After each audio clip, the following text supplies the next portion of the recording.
Hello and welcome to Campaign Comrades, your favorite leftist gaming podcast. I am your host Ben, and I've got the whole crew with me.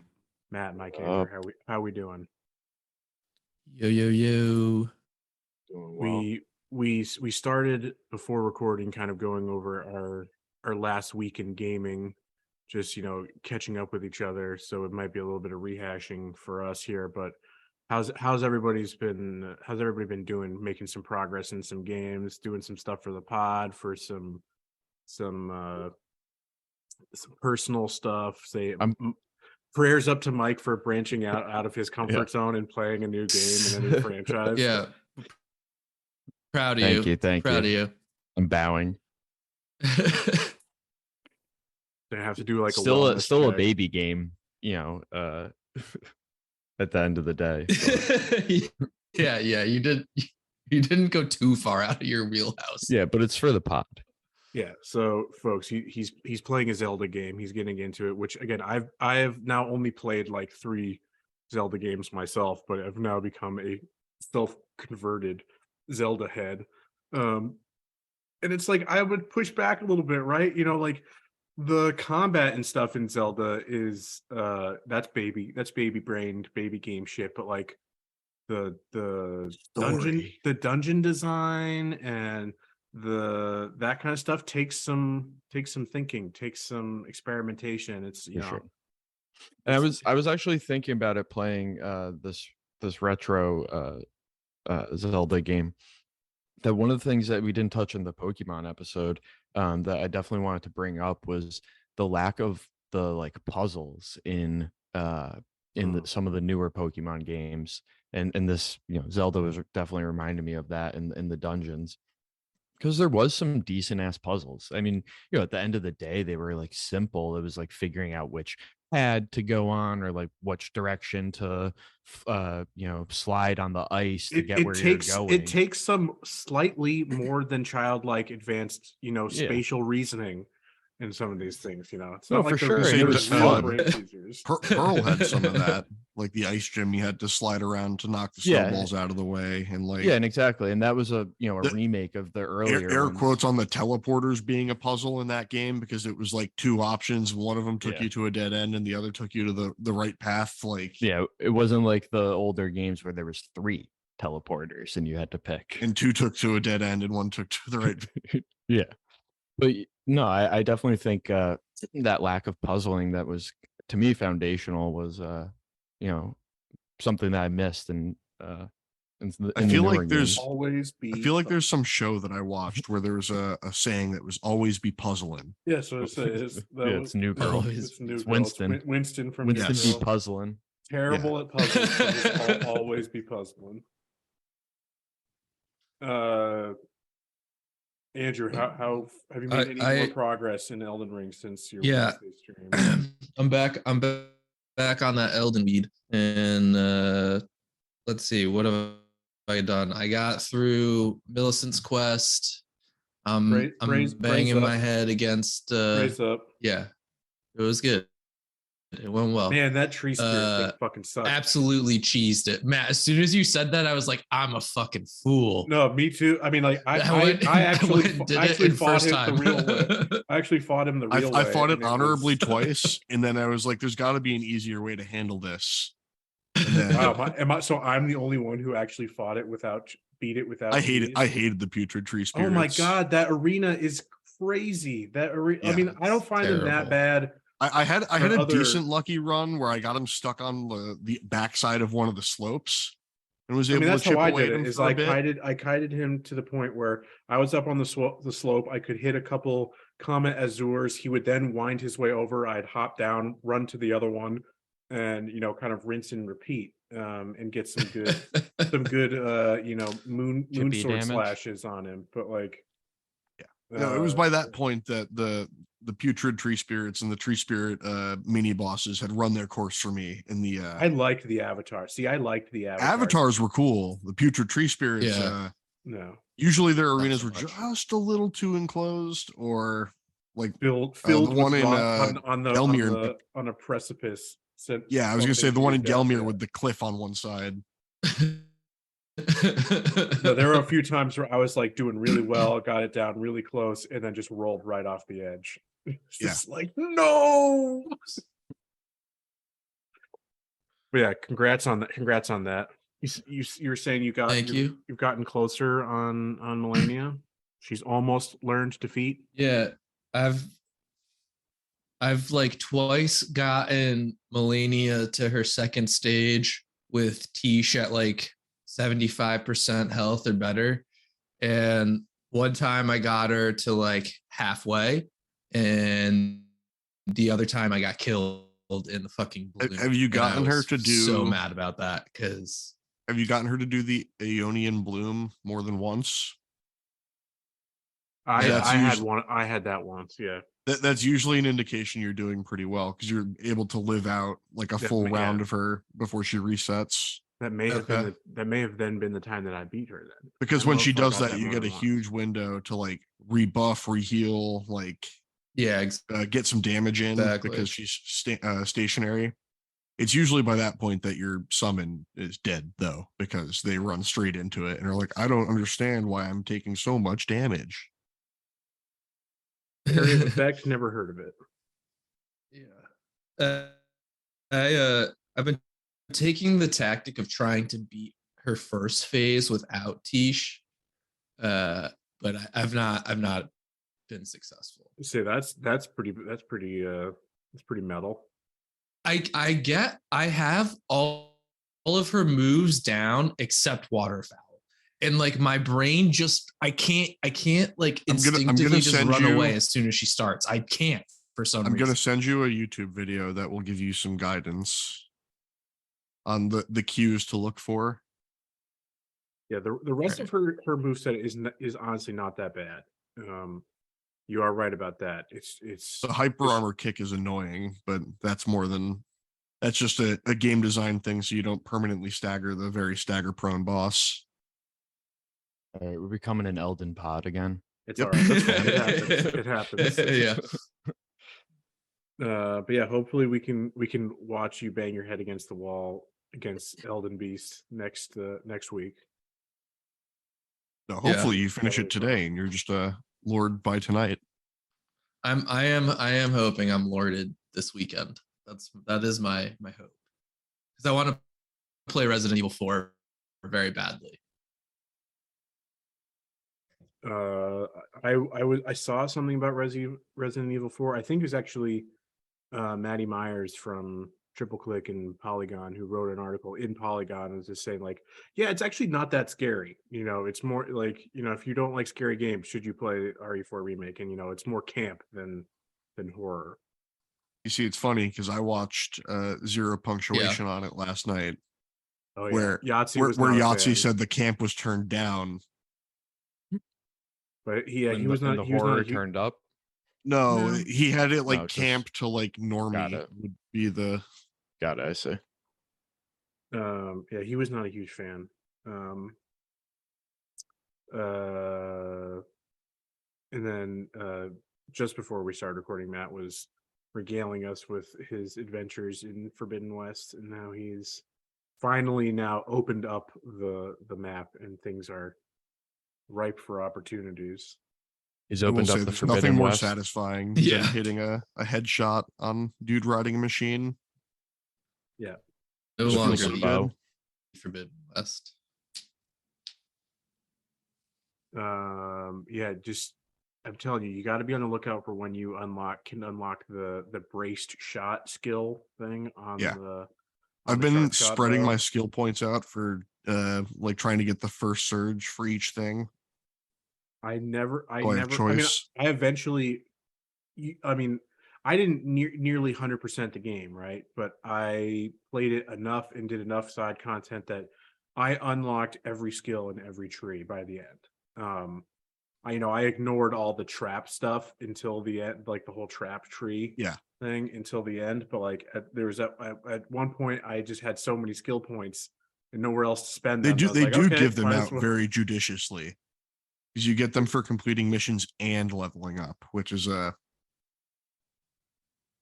To me, it was that they're just like they're flinging them out. You get a skill point. You get a skill point. You get a skill. There's so point. many times where I didn't even realize it, and I'd Right. look up like I have 4 skill points banked, and it's like, well, might as well.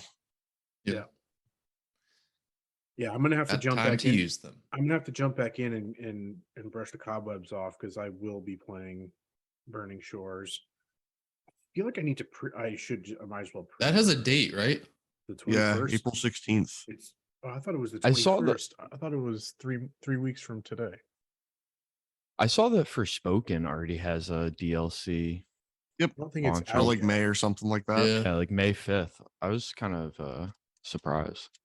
I mean, I said it. I was surprised that like Forspoken's still in the top 10 sales of Yeah. the year.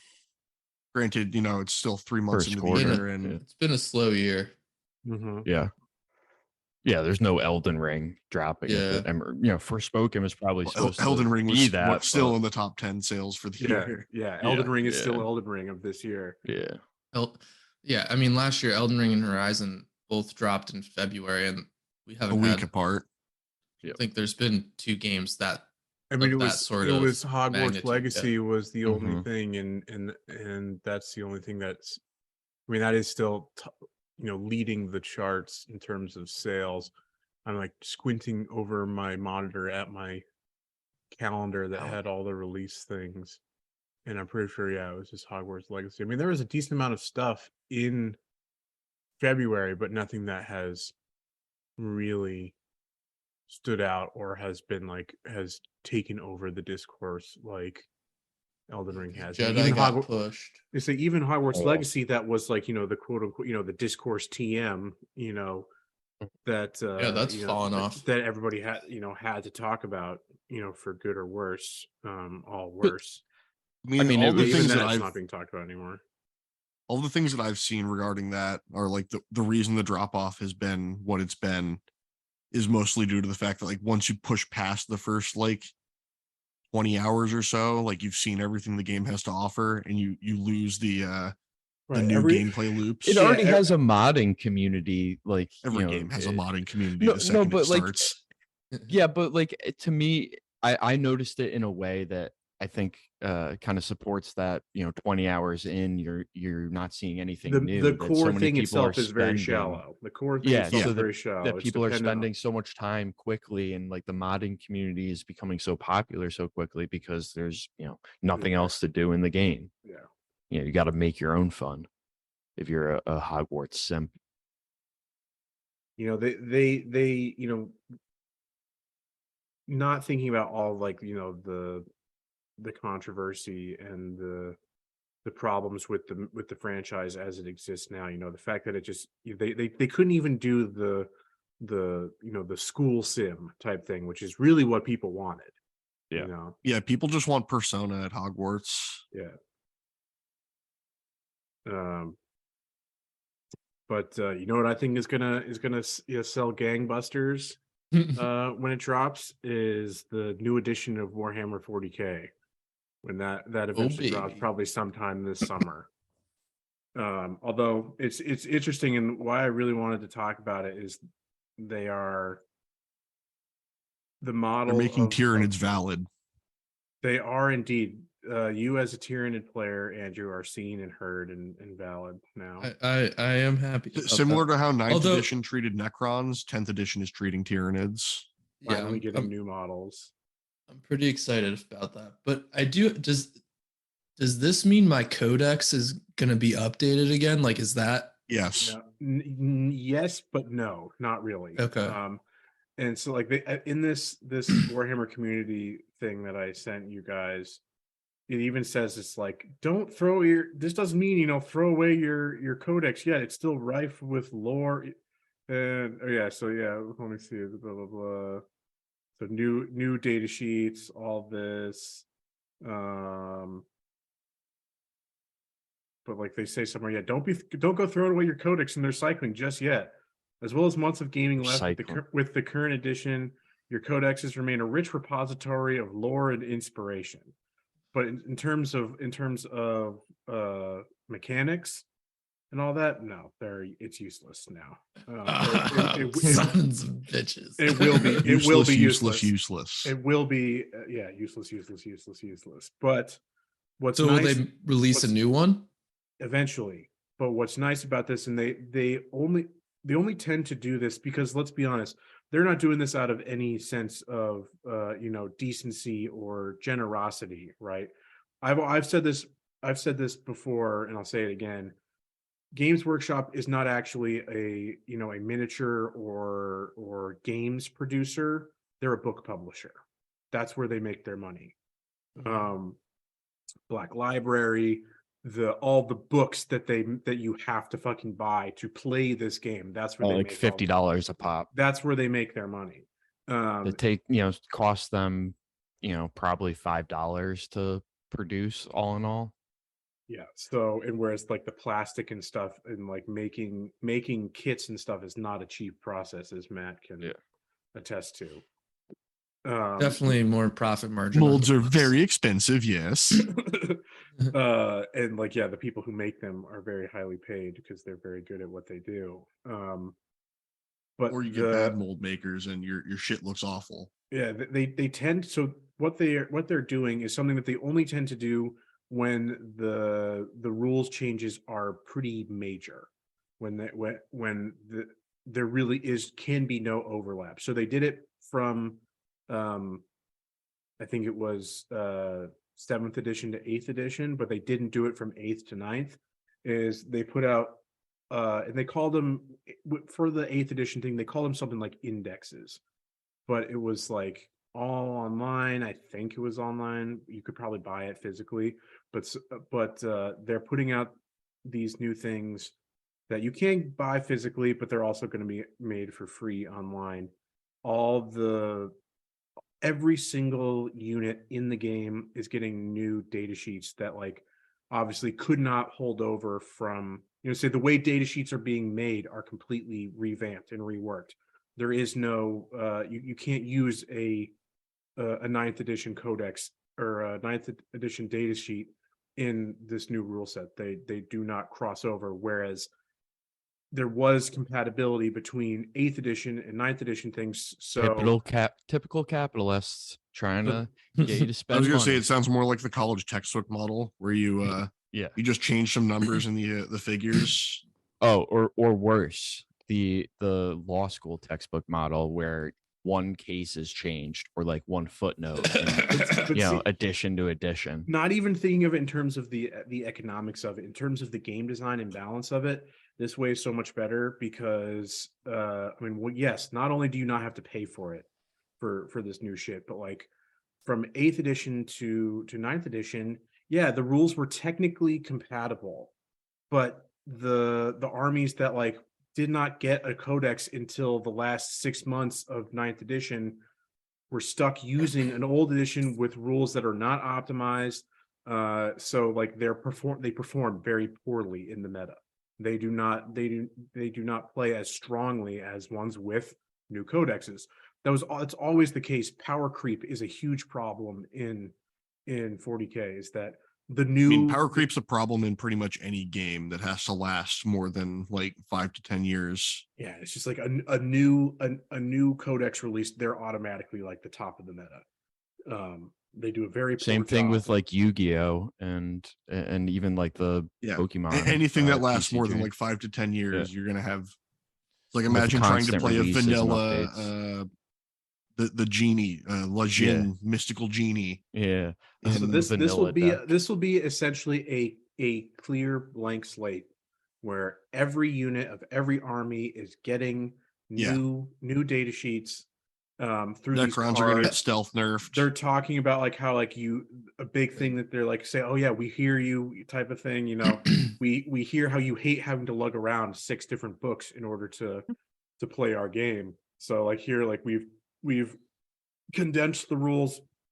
It's not necessarily that it's going to be a simpler game to play, but like that it's going to be less difficult to gather all your various rule sets. That's the one part of the game that I've still had difficulty with, is keeping up with all the updates, all the new modes of playing, because for the most part, with the exception of like the balance data slates that they release online through like FAQs and that kind of shit, like on Warhammer Community, it's all like, yeah, you gotta buy these new books. Like the one thing that there is going to be a holdover from 9th edition is these latest kind of campaign. I guess they're not really campaign, but they're kind of narrative books, but also have these new. So the books are called Arcs of Omen, and they introduced this play style called boarding parties or boarding patrols or something. And it's all about like that you're fighting on like ship. Like basically, it's like the setting is like you're on like pirates, a space Hulk, but it's like you're fighting in these close quarters, in their smaller games, and they're different styles, and but they're like, yeah, that is going to that shit will be compatible with 10th edition. But it's like the only way to get those rules is buying what's like a series of like four different books. At that point, it's like, yeah, I'm not spending $200 just to be able to play this one type of game one time, probably. So also pirate it. Yeah, so we could become space pirates, and you know, the lore definitely doesn't you know, suggest that space pirates are bad in any way. So yeah, you know, what am I to read out of that? But yeah, I don't know. I'm interested. I'm excited. I'm glad that I'm not going to have to immediately buy a new codex. I absolutely like that. I mean, I'll still probably have to buy the new core rule book, but like we were saying though, Andrew, you're interested in the new models. There's going to be a starter set with new Tyranids, new Space Marine Terminators. It'll come with the core rule book. We'll buy one box and split the models, and you know it's going to get the models anyways. So I'm glad I didn't start. I mean, here's the thing: there's going to be a new edition basically every 3 years. That's their whole model now. I was initially slightly annoyed by this announcement, but in general, I think I am pleased because I think it'll make it also doesn't preclude us from playing 9th edition still. Oh no, yeah, it's always totally true. Totally true. But I think it'll make the Tyranids better. And I do like that what in the press release, they do say that they have taken steps to make it a little bit of a more understandable game for new players. So right, as someone who has much less experience playing than you they're two, 5th editioning it. That games need to be complicated. Yeah, how else do we Pathfinder? How else do we keep the casuals away if we don't make the rules overly complicated and convoluted? No, I think it could be good. Remains to be seen how the rules actually play out, but I think it could be cool. And I like, you know, if they're updating rules that, you know, I don't have to pay for them. I always like that. Yeah, again, they're not doing it out of the kindness of their own hearts, right? You know. Yeah. We need to make the game, you know, we want to make it more accessible, easier for the people. We're doing it for the people, for the consumer. That's the thing though, right? It's like they're going to sacrifice some. This is kind of anti, you know, like this goes against the normal, you know, path of capital, right? It's like that they're doing a little bit more long-term thinking than short-term. They're sacrificing short-term profits over new codexes, new books, all that shit, giving the initial data sheets away for free with they have to do that because they are simplifying, making the rules more accessible, more open to new players. They're always trying to get more players, right? Yeah, I mean, it's a marketing. This is just a marketing gimmick. It's more profits down the road. Yeah, like I'm sure. So I don't think it's like out of the norm of it's a little bit. That's what I'm saying. It's a little bit out of the norm. It's like usually it's like no, like we've got a model that works well that makes us money now. Shareholders want money now, not money later. Well, no, but it Wentworth, 877. Oh, now I got that jingle and fucking Celino and Barnes, injury attorneys. But yeah, so but what I don't think it's going against the model and the fact that it is trying to you know, widen its brand appeal to the masses. I mean, to me, it's kind of similar to Walmart doing a Black Lives Matter post. You know what I mean? Hear me It's out. It's a bit of a stretch. I was about to say you have 30 seconds to prove this claim. Yeah. In the fact that like that is not something that you would typically expect, you know, like capitalists to do, but they're doing it in order to widen the pool of consumers. I would argue that that's exactly what I would expect Walmart to do to get more consumers. Yeah. But that's what I'm saying. Performative. Cynically latch on to some sort of But that's what I'm performative saying is being done consequences. here. It is you know, it is not a sacrifice of profits, because they know that giving away the free rule set or whatever at the beginning of this is going to bring them more players that are eventually just going to buy the models, buy the books. You're giving them an easier entry point. I only come to it from and they're just going to change that, and they're going to make that you have to buy it after a year. My little bit of I would argue extra- it's closer to the free app demo version of sure. But it's like my little bit of extra knowledge about you know, the history of these games is that new editions are never you know, a set in stone. We're going to make more money. You know, coughs in D&D 4th edition. You know, people stopped playing. What's 4th edition? And stopped buying new D&D products. The number of people playing D&D kept rising, but they were playing older editions. 2.5. They weren't buying new products. They were you know, it affected their bottom line. It didn't affect the player base.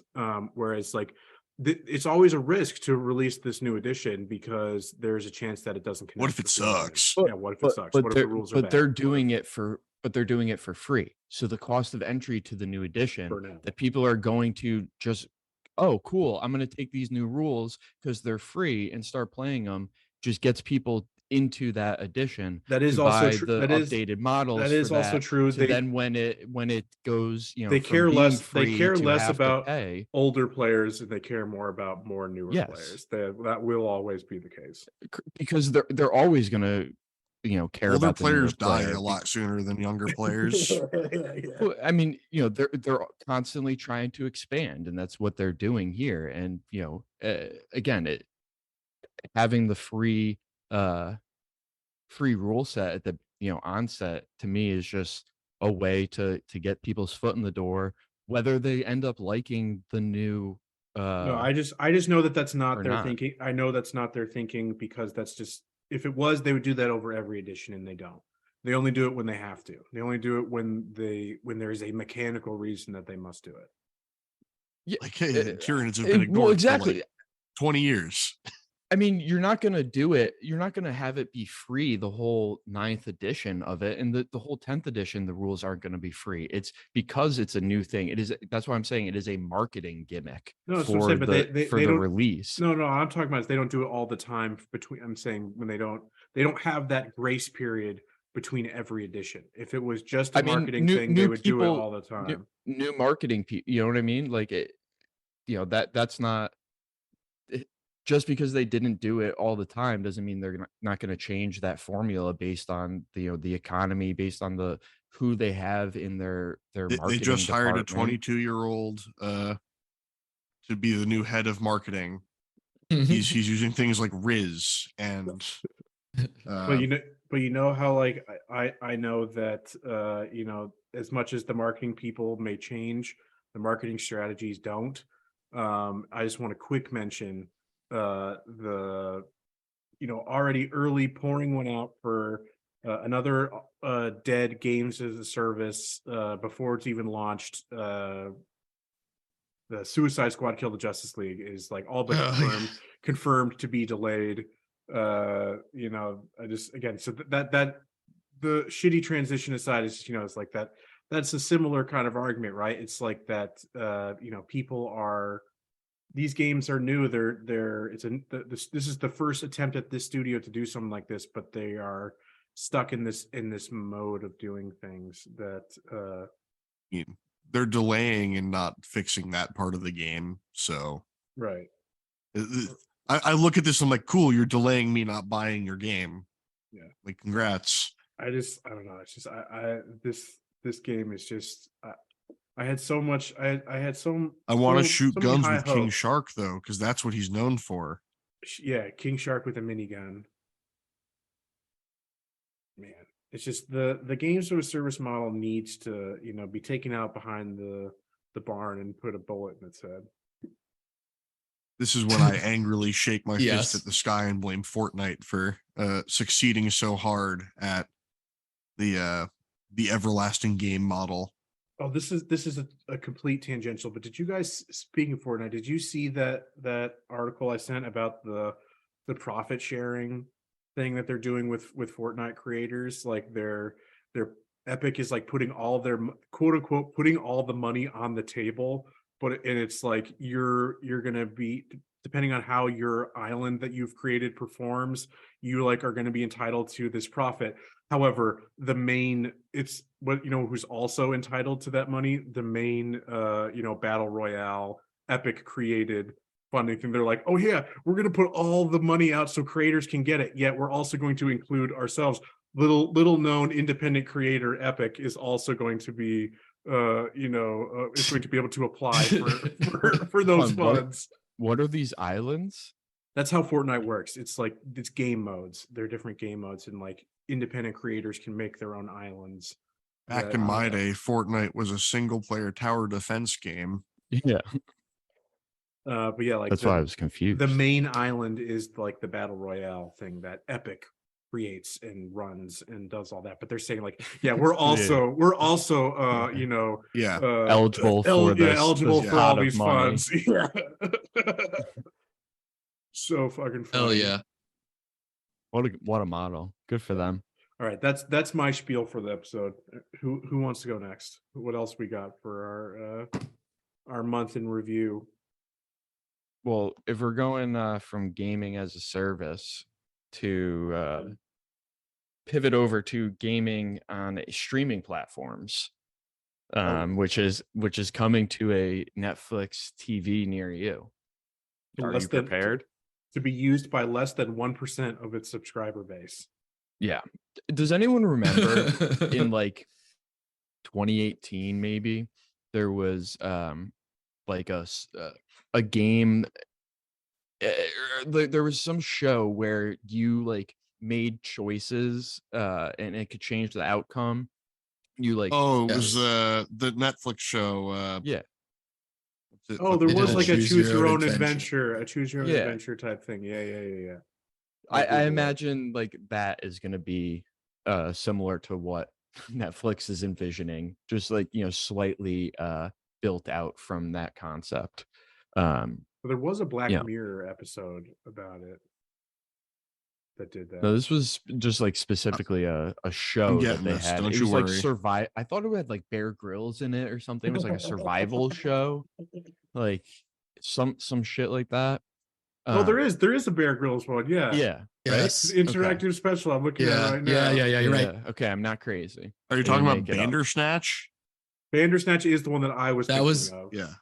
That's the Black Mirror one. No, that's its separate. I think that's its own thing. Separate thing. So there was a few of them, but yeah, I remember the Bear Grylls one.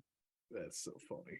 Which is just like apparently that's Boss top tier Baby. content. Apparently he had a couple. Apparently there's Boss Baby that has interactive content. Fantastic. There's a Carmen Sandiego one. There's a Carmen Sandiego episode on the Boss Baby Netflix interactive show. Anyway, apparently Bear Grylls has like 3 of them. He's got good like for him. I've seen three so far. I saw a clickbait article that said that Bear Grylls tried to assassinate the Pope or something like that. Fantastic.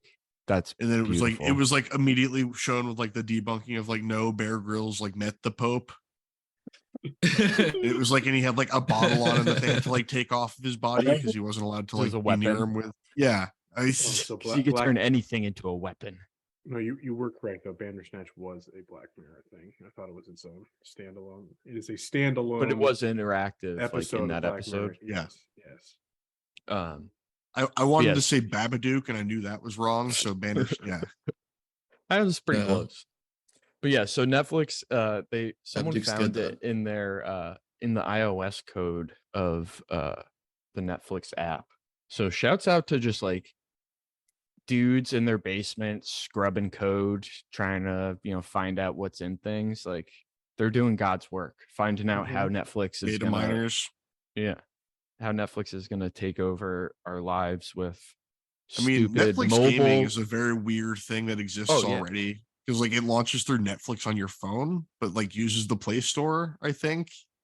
Weird. Like I didn't know about that. The games are only available on mobile. Yeah. And that's why this is like the big move for them, is they're trying to get it onto TV. They are use And then use your phone as the phones controller. remember Remember they did also open they have recently opened a AAA studio. Yes.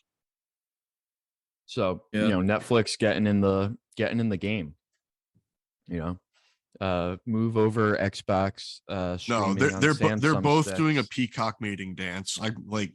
Oh yeah, I mean Netflix would they never absolutely be as successful want as to Microsoft. combine somehow. Like Microsoft would kill to have Netflix as their bona fide streaming partner. Pivot to my other related story of Microsoft buying up a Ukrainian streaming, cloud streaming gaming company With the questionable crypto history. I'm sorry, not buying. Creating a 10-year agreement. 10-year partnership. Yeah, partnership with them, which I'm sure has a right of first refusal to buy that fucking streaming platform that Xbox is, Microsoft's going to invoke at some point when either the company fails because the gaming platform sucks. But they do have like 4 million users across the world. Fucking Ukraine really is like the Delaware of Europe. That's beautiful. It's perfect. Just like only exists for the creating purpose of capital. Shell corporations. For the only thing I know about this is that company got their like main funding initially through like questionable crypto means. I mean, who hasn't these days? I mean, to me, that's a mark of a good company. Respect. They're taking Delaware's entrepreneurial initiative in the union, and the first state with LLCs, I believe. They created that. It was either them or New York, or they were roughly at the same time. But then Delaware popped off as the state to headquarter your company. Thank you, Uncle Joe Brandon. I think this is pure propaganda. Microsoft just wants to show support for Ukraine. That was I was thinking one of my thoughts. Yeah, just like as a bit, like that's probably thinking about it as well. It's like this is just them, I imagine they had two options on the table. Yeah, they had two options on the table: the non-Ukrainian company that was comparable, and the Ukrainian company. And someone in their PR group was like, we have to show solidarity with our Ukrainian brothers, and that's the way they went. But like I said, I think this is a play for Microsoft to just buy them up at some point, to expand in-house their own cloud gaming. You eat up a competition to just take it over. Was Microsoft the largest cloud computing service in the world? Absolutely. Yeah. And all you Xbox out there, I know they're at least top three. Hug your Xbox Series, tightly, because it's the last one going away. To say. Yeah, you're just gonna get a Samsung. You're gonna get Fire Stick. They're already on Samsung TVs. No, yeah, exactly. It'll be on Google Chrome next because they buy up Stadia. Stadia's long dead. No, I know. Even their attempt to try to do just cloud stuff, is dead. Yeah, they've died like 3 times. Microsoft is trying to make fetch happen. Shout out! I got my refund. I don't know if I've said that on the. Hell yeah! But you still get to keep your controller, right? Yep. Get the refund, but you still have the controller. They just sent me $50. The best of both worlds. Yeah. Frame that shit. Hold on. That's a collector's item. Can you use that controller for anything else? It's going to be my travel controller. Like if I'm going somewhere, is it a USB-C connection? Yeah, it's just also just like a Bluetooth controller. You say, can you use it for like? I've been thinking of like, if I get the dock for my Steam Deck, that means I need to get a controller for it as well. So it's like, oh yeah, That was okay. part of the Yeah, idea. if you had it, then yeah, you could use that as your Steam Deck controller. But Buy it, an it Amazon serves as Luna. a controller that if it got like destroyed in shipping, I wouldn't care as much as like other controllers that I have because I'm a sicko. I have a lot of controllers. Yeah, my man has a disease. So he just bought the Zelda controller. Do you have It's an gonna get the Amazon Xenoblade. Luna? It's gonna get the Xenoblade controller out of my hand, so that's a good step. Do you have an understand. Amazon Luna? No, I do not. I do not should, just I for do the not memes. understand why. Just speaking of the Zelda controller, like the thought of let's make a significant part of our controller, just white. So Yeah, all our dirty our dirty Cheetos dust covered users can just You see, get them it all appeals to stained me, the in user 2 who is weeks. never dirty Cheeto dust while playing games. Yeah, but you're a refuses to eat minority. while playing games. You're a minority. They also did that with the Smash Bros controller and like a Yeah, couple that's actually one of others. my favorite of the. One of my Yeah. least favorites for that reason, because it's largely just a white controller. The Xenoblade one is probably my favorite overall. Just I the agree. red and the green. I think that one's a cool one. The Splatoon one's pretty cool, actually. Yeah. This is now just a Nintendo Switch Pro Controller Yeah. tier list pod. All right, guys, where are we going? S tier. We go. All right. Yeah, I mean, just the Splatoon, just their special stuff for, like the dock, the Joy Cons. Were also, Yeah. I don't quite remember what the Pro controller looked like. There's two. Scarlet There's and Violet. it's just two got and was three. cool. It's just got the colors on the handles. That's it. Yeah, for the respective game. Not as cool as I guess the face is different as well. It's got some splats on it. Yeah. Subtle. Yeah, it is subtle. Squirts. I mean, Yeah, do you know what else so- Microsoft has been up to? What is that? Yeah. Slowly removing their cheaper options for their streaming platforms. I We mean, knew that was coming. I mean, that's Oh, just yeah. like a absolutely. that's the model. Is Yeah, I mean just- that one I in just particular was price, due price to gouging disappear. like that.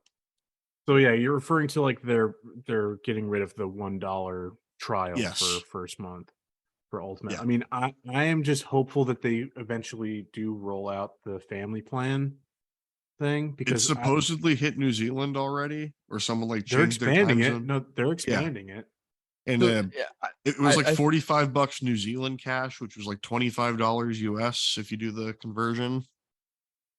I think Pretty good. interesting to talk about, and I can't for the life of me remember the term. It's not price gouging, and maybe Andrew you could recall it, but like this was the model with Uber. This is the I model. mean, with Microsoft also Seamless. just like Surge. spams free like Price week surge. trials of Game Pass.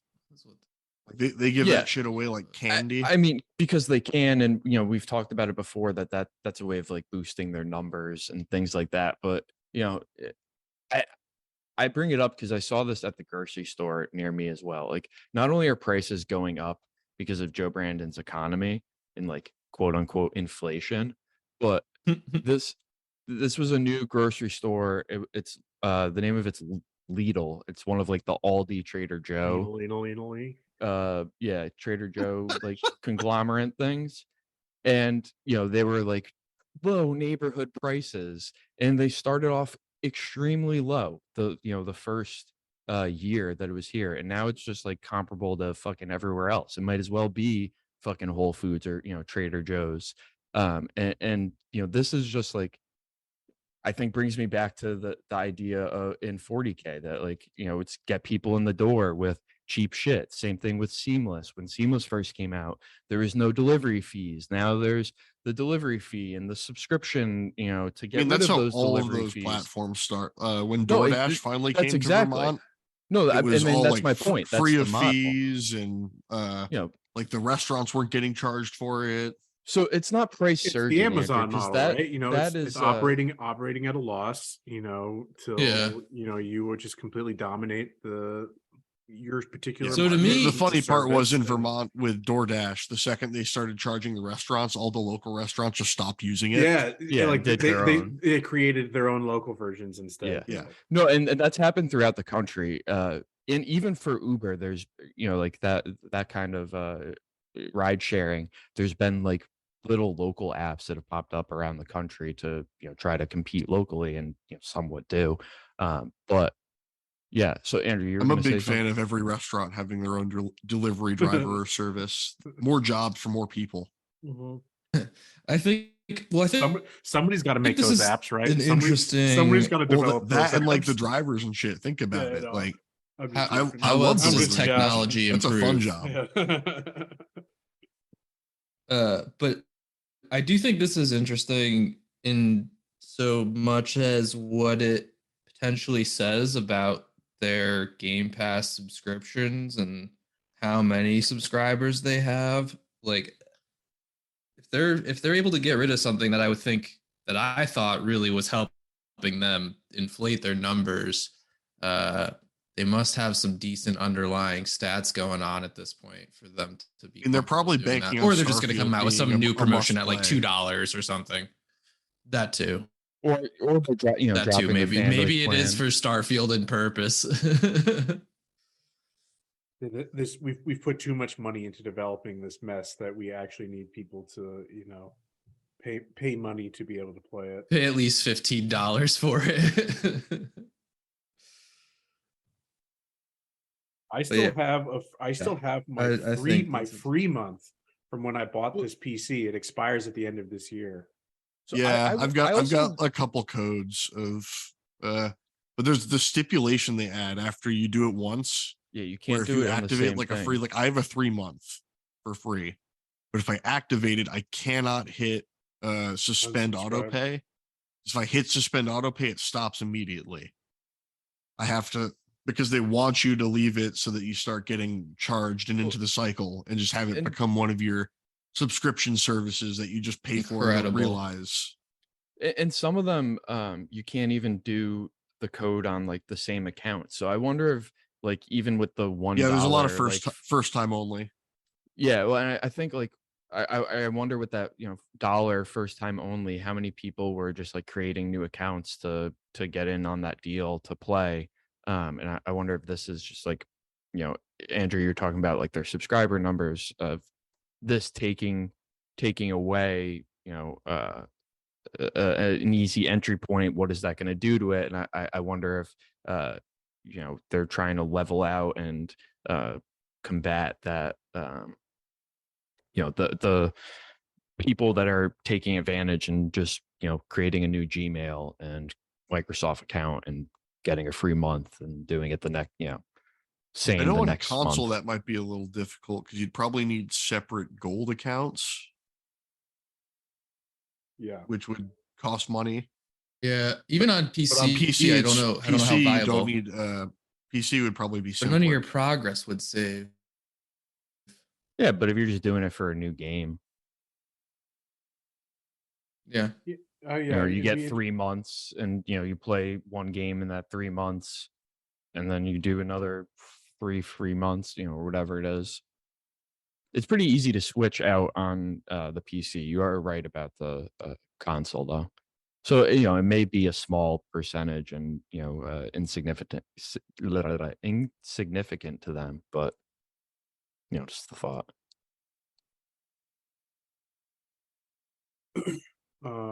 Yeah, this is to be expected, right? We've seen all these kind of trends are coalescing around the industry, right? That prices are going up, employees are getting shit canned. We've got the EA laying off 6% of their employees. Yeah, we've hit the semi-annual laying off of the herd that companies seem to be doing now. Yeah, so Culling the herd. Well, and Andrew, yeah. you So what's the trend for a whole? What is the trend looking like for games investing?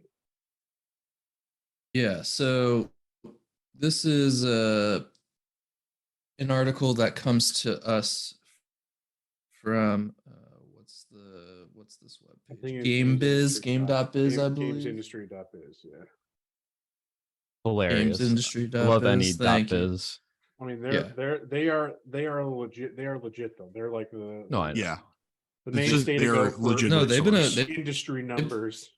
Well, I mean, it's funny because a lot of times those .biz are like early internet, websites and things like that before .com became the go-to. Yeah. So gamesindustry.biz is definitely a good resource. I've used them throughout our time on doing the show, but they had an article about, as Ben said, kind of where the gaming market is from a investment standpoint. And I'm not going to go through the whole thing, but I did find a couple portions of this pretty interesting and like maybe a little bit hopeful. So the article goes to say that the last few years, as we all know, have been pretty robust in terms of the level of investment in gaming they industry robusted, and all right.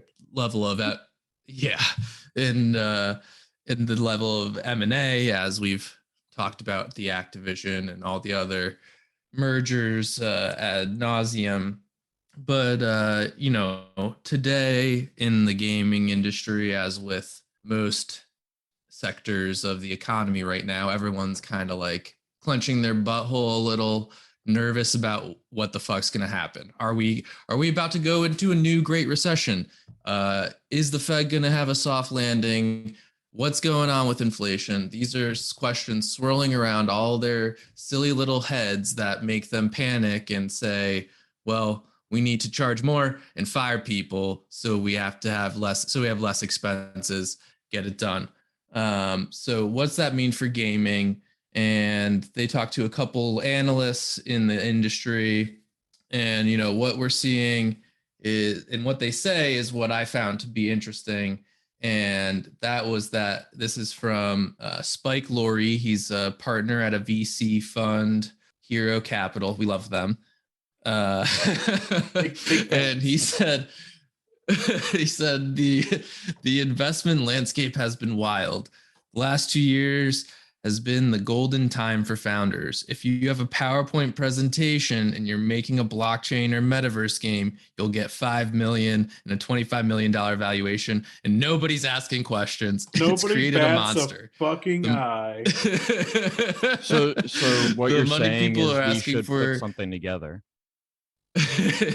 Well, we're late. Unfortunately, time we're has late. passed. Yeah, unfortunately, We're late because he then goes on to say, all right, guys. So he's like, these valuations. That little thing called FTX. What was it? Web 4. We're gonna invent Web 4. Yeah. No, Web 5. Web always got to be game. Yeah, gotta be 5. We're 2 jumping steps Web ahead. 4. Yeah. Completely moving beyond. It's like the iPhone 8 to the iPhone 10. No, if we're really flopping it down, you go Web Infinity, and you say it's the last one you'll ever need. I'm down. I'm doubling down on that. Let's do it. So, anyways, this analyst continues to say, like we have said, people were just dropping cash on anything with flashy Web3 attachment, and just in general dropping cash anywhere if you had a game that seemed like they could monetize it successfully. And so he goes on to say, as a result, deals started cropping up and bad companies are being formed. People don't do due diligence anymore, FTX. And you saw what happened with cryptocurrency, FTX, and the fact people weren't doing basic due diligence and lost a lot of money. So this has created a landscape where investors are once again a little bit more risk averse. So all in all, that means that in 2022 and 2023, we're going to probably see slightly less levels of investment in M&A, particularly around these metaverse and blockchain strategies. And that's really, Don't tell Square Enix in this article. No, what I was going to say is perfect. Square Enix is going to show us what a blockchain game is supposed to be, right? Man, there Yes. This is my Web3 arc when I get into symbiogenesis. Change it too quickly, but like there's so much to unpack in this symbiogenesis thing that's just like some really dystopian fucking shit here. Like I mean, Yeah. folks should Yeah. go to look up the article on PC Gamer to find the graphic on the mechanism to control NFT selling pressure to have your Oh my God. to have your brain melted. But to me, My it's the brain whole just thing. melted with those words. But it's the whole thing about how they're functioning around this game is that like you're competing against everybody else, which yeah, sure, that's fine. But it's basically that the decisions of the game world eventually will get thrust upon 3 players. It's literally, you know, a rat race that everybody else's money, time, that you've invested into this fucking boondoggle can be, you know, completely upended by the actions of 3 assholes, like who could completely just blow the whole thing to shit. And it's pretty It could- easy to find could 3 compl- assholes. Yeah, it could completely upend this Um, whole fake economy that you've online? created. Never. It's wild to me. But like, just bringing it back to just that investor thing though, it's like, what's the, you know, this is like, you know, this has just been like, you know, this is par for the course for Silicon Valley shit, right? Like, what about like all the like the stuff with the Silicon Valley Absolutely. Bank that you know just got bailed out and shit? Like, Yeah. they love to do this. They love to just throw money at these companies that will, like, you said something Yeah. like that. Oh yeah, it's like It's if you not- had if you had No, if, that's a they good would point, they Ben. would give you money to something who had who gave a remote Theranos. inclination that Like, that they there's could so many other that examples. they could remake their money or monetize this game. Like that's just proven to be not true at all. That they'll just throw money at fucking anything. Yeah, Logan Paul made fucking Yeah. Crypto Zoo. It was just JPEGs that were mashed together that hatched from eggs, and it wasn't even complete, and he got a shit ton of money. But it's just like I don't know. A lot of it has to do with my ignorance of you know just economics in general, but also you know the whole you know that Silicon Valley trend. It's just like none of these companies have ever made any money and never will. Like all these fucking tech startups and all the shit that these No, assholes because it's a love to give money to. valuation game. Mhm. So it's Who a does that benefit, valuation though? game. So Who like does that benefit? it benefits so it goes up the chain. So like you have your early investors, they'll benefit from the first round, they'll benefit from the second round, the first round benefits from the second round, so on and so forth. And then they finally go public and all of those investors benefit. And then it's just like a publicly traded company. And Who's sure, always it doesn't make operating money, at a but loss, people are yeah. buying and trading in stock. So it has capital to use. Like, and eventually it'll, you know, All these people are just that's fucking Uber. disappear, they're or just they'll do what fucking- Amazon They're did. just fucking vultures and Yeah, Uber right now. parasites. Yeah. It's disgusting. Uber's never made a profit. It strictly Yeah. profits off the idea of becoming a automatized or whatever automatic Automatized. whatever fuck I don't know words self-driving AI-driven app. cars. Yeah. Yeah. And No just no went, people, like no Andrew people at said, all, went no overhead. went public with it, and then continues to just fucking have stonks that are bought and traded, and they show that on the fucking the spreadsheets, and the spreadsheets show numbers, and those numbers look good to the people that own the things, but not necessarily the company as a whole, and then everyone's happy. And the stonks continue to move and change numbers and go on different spreadsheets, and we're all good. The question: It's Could you pay for Uber with cryptocurrency? Is that like an option you could do through the app? You probably could at some I- point, yeah. I Do don't think that you they can would now. prioritize those customers. That feels like something that would happen like behind the scenes in the algorithm. I mean, they're doing so much stuff behind the scenes. Like it's so nefarious. They could, their algorithm will read how long it takes you to like clock out each day. So like, if you need $100 in tips for you to go home, they'll adjust the algorithm so it takes you more rides to make that amount, so that you are driving longer. And there's like tons of studies on it that have calculated how these people just get fucked over, and Evil. they milk the labor out of people constantly, just fucking milking them dry. I have ideas. Basically doesn't exist in Vermont, which is why I'm mostly ignorant to how it works. So there are things that we could do to these people that would make the world a better place. But if I say them, I'd go to jail. So, I mean, President Xi has done Minecraft them anymore. Yeah, you can't. Yeah, that's no longer a viable way to get around it. Guy got arrested for it. Really? I missed that. Yeah, he threatened the sheriff, kill, and then, like was in Minecraft, and then they came and arrested his ass. Okay, I mean, so that's understandable. You could still say in Minecraft, there's a lot going on there as to why I'm sure he got arrested. Sheriffs are also very interesting. American concept. Legal body, yeah. Some would say extra legal body. But that's we are digressing away from video games. So I don't know, like, what is your like? I honestly don't know that I agree with the analysis that. I mean, but I'm a fucking idiot, so who am I to say? But like the analysis that, oh yeah, we're going to see dips in like M&A activity and shit. Like you still see so many fucking rumors about, like, people are saying like, oh, did Square Enix just accidentally leak something that they are eventually going to get bought by Sony, and like all this shit. So like so there's still some big moves to be made. And I mean, there was shit's I going don't to be remember the total completely open. But there was the article that said Activision how much money Sony has set aside for once Activision Blizzard goes through. Yeah, it's going to be open retaliatory purchases. Yeah, exactly. But it's going to calm down for a bit. Like they're just going to sit on that until the it's a better climate. Well, so here's the thing: if Sony, it's $5 billion US, Matt, is how much they have reportedly said they still have to spend on M&A. Hear me out, Sony. You trade me $5 billion, and I trade you one game. So what's the game? Yeah. It's on my shelf. Any one of them. You can take one game off my shelf.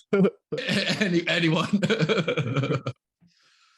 So, but Ben, to answer your question, Sony, we will see activity from, because things are going to be on sale. Like companies have already seen declining values. They're going to have Ubisoft an opportunity to buy something for much cheaper for a year and a half.